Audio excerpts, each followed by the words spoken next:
অতিরিক্ত ওজন আমাদের কারোই কাম্য নয়। এটার জন্য আমরা বিভিন্ন সময় বিভিন্ন রকম প্রবলেমে পড়ে থাকি, যেটা আমিও ফেস করছি লাস্ট কয়েক মাস ধরে।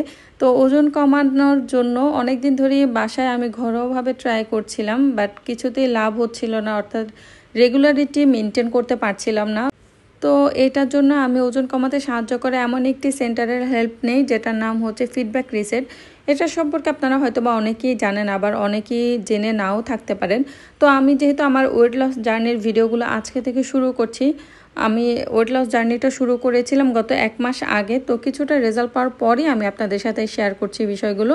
তো ধীরে ধীরে আমার ভিডিওর মাধ্যমে আপনারা জানতে পারবেন যে এই সেন্টারটা কী বা কীভাবে কাজ করে। তো প্রথমেই আপনারা দেখে নিলেন যে আমি ওদের যে একটা ডায়েট চার্ট আমার দিয়েছিল, ওদের ডক্টরের সাথে কনসাল্ট করতে হয়েছিল।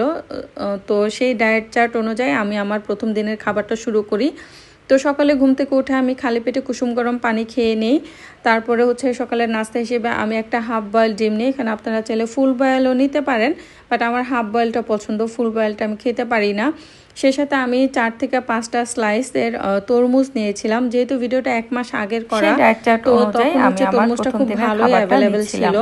যদিও আমার 2টা ডিম ছিল, বাট আমি একটা ডিম নিয়েছি, এবং এটা ছিল দুপুর 11:30 12টার দিকে, যেহেতু আমি একটু লেট করে সকালে ঘুম থেকে উঠি। দেন যেহেতু প্রথম দিন ছিল, আমি আমার নিজের জন্য তেমন কিছুই তৈরি করিনি। বাসায় যে রান্নাগুলো হয়েছিল আমি সেগুলো দিয়েই খেয়েছি পরিমাপ করে। প্রথমে এখানে আমি 1 কাপ মেজারমেন্ট কাপের 1 কাপের থেকে একটু পরিমাণে কম ভাত নিয়েছি, এটাই আমাকে বলে দিয়েছিল ডক্টর। সেই সাথে আমি গাছের একটা বোম্বাই মরিচ নিয়েছি, যেহেতু মরিচটা খুব বেশি একটা ঝাল ছিল না। সেই সাথে আমি দেখতে পাচ্ছেন করলা ভাজি নিয়েছি। করলাটা একটু কাঁচা কাঁচা করে ভাজি করা ছিল, যেহেতু সয়াবিন তেলের ছিল আর বাসা সবার জন্য রান্না করা হয়েছিল। তেলটা পরিমাণে একটু বেশি ছিল, তারপরেও হচ্ছে রান্না করার পর যেহেতু একটু টিস্যু পেপারের ওপর রাখা হয়, তেলটা অনেকটাই ঝরে গিয়েছিল। তারপর আমি প্রথম দিন দেখে একটু কম করেই নিয়েছি। আর এখানে বেগুন ভর্তা নিয়েছি, এটা তো সরিষা তেল দিয়ে করা। আর আমি এখানে 1 পিস ভাজা মাছ নিয়েছি, এটা ছিল তেলাপিয়া মাছ।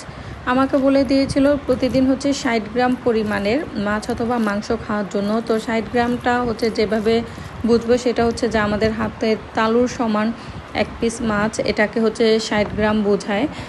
আমাকে ডক্টর এভাবেই বলে দিয়েছিল আর কি। তো যাই হোক, ওভাবে করে নিয়েছে, যদিও মাছটার মাঝখানে কিন্তু অনেকটাই ফাঁকা ডিমের কারণে। তো এটা 60 গ্রাম হবে না, 60 গ্রামের থেকে আরও বেশি কম হবে। তো আমি কিন্তু ভাত এমনিতে নর্মালি কমই খাই, ভাতের পরিমাণ এখন যতটুকু খাচ্ছে এতটুকুও খাই, বা এর থেকে বেশিও খাই মাঝে মধ্যে। কিন্তু তা খুব বেশি একটা যে আমি ভাত খাই সেটা না, সালাদও খাই আমি নর্মাল। কিন্তু আমি যেটা করি, আমার ওয়েটটা যে বেড়ে গেছে যেভাবে, সেটা হচ্ছে যে আমি অনেক বেশি ফাস্টফুড বা স্ন্যাক্স আইটেমগুলো খাই, ভাজা পোড়া মিষ্টি জাতীয় জিনিস আমার অনেক পছন্দ। তো যার কারণে কিন্তু আমার ওয়েটটা লস হয় না সহজে। তো আমি এটা নিয়েই অনেকটা চিন্তিত ছিলাম তখন, যে কিভাবে এটাকে আমি মেনটেন করব। দেন হচ্ছে দুপুরে বা সন্ধ্যার দিকে আপনাকে ব্ল্যাক কফি বা দুধ চিনি ছাড়া চা খেতে পারেন, বা দুধ চিনি ছাড়া চাটা আমার কাছে একদমই ভালো লাগে না। তো ওইটার অপশনাল হিসেবে আমি ব্ল্যাক কফি নিয়েছি। ব্ল্যাক কফিটাও যে আমি খুব বেশি খেতে পারি বা পছন্দ করি এমন না, বা গ্রিন টিটাও খুব বেশি পছন্দ করি না, তবে গ্রিন টি থেকে আমার কাছে ব্ল্যাক কফিটা একটু ভালো লাগে, যেহেতু গ্রিন টিতে কোনো ধরনের টেস্টে আমি পাই না। আমি এখানে হাফ চা চামচের মতো কফি দিয়ে একটা ব্ল্যাক কফি বানিয়ে নিয়েছি। তো এরপরে হচ্ছে রাতের খাবারটা যেহেতু 7:30 8টার মধ্যে সেরে ফেলতে হবে, তো আমি এখানে 2 পিস চিকেন নিয়েছি। দেখতেই পাচ্ছেন, একটা হচ্ছে গলার সামনের যে হাড়ের অংশটা সেটা নিয়েছি, কারণ আমার হাড় মানে মাংসর থেকে হাড়টা চিবোতে ভালো লাগে। আর 1 পিস মাংস নিয়েছি, সামান্য একটু ওইখানে ছিল হচ্ছে করলা ভাজি আর সালাদ। দেন হচ্ছে রাত্রেবেলা 10টার দিকে এখানে আমি 1 গ্লাস পরিমাণ হচ্ছে দুধ খেয়ে নিয়েছি, যেটা বলা হয়েছিল রাতে ঘুমাতে যাওয়ার আগে। তো এখানে আমি যেটা করেছি, ওরা এখানে আমাকে বলেছিল যে হলুদ দেওয়া যে দুধ, মানে এই দুধের সাথে এই সামান্য পরিমাণের হলুদ গুঁড়া মিক্সড করার জন্য। তো এটা অনেক বেশি ভালো, তো আমার আর কি ওই জিনিসটা ভালো লাগে না, তো আমি আর হলুদ গুঁড়াটা মিক্সড করি নাই।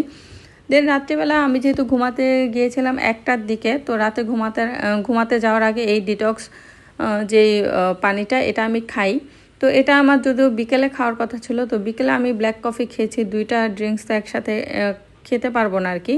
তো এই জন্য আমি আর তখন খাই নাই। আর ন্যাচারালি এই ওয়েট লস জার্নিটা শুরু করার কিছুদিন আগে থেকে আমি এই ডিটক্স ওয়াটারটা খাই সকালে খালি পেটে আর রাতে ঘুমাতে যাওয়ার আগে, তাই এটা আমি রাতে ঘুমাতে যাওয়ার আগেই রেখেছিলাম। তো এখানে দেখতেই পেলেন আমি 4 ভাগের 1 ভাগ বড় একটা সাইজের লেবুর রস নিয়ে নিয়েছি, আর এখানে 1 কাপ পরিমাণের আমি এই ডিটক্স ওয়াটারটা খাবো। দেন হচ্ছে আমার রাতের খাওয়া দাওয়া শেষ, আমি ঘুমাতে চলে যাব। তো প্রথম দিন আমার যে ওয়েটটা লস হয়েছিল সেটা আমি ঘুম থেকে উঠে দেখেছিলাম 400 গ্রামের মতো ওয়েট লস হয়েছিল, এবং এটা দেখে তো আমি খুবই খুশি হয়েছিলাম যে এক ধাক্কায় 400 গ্রাম।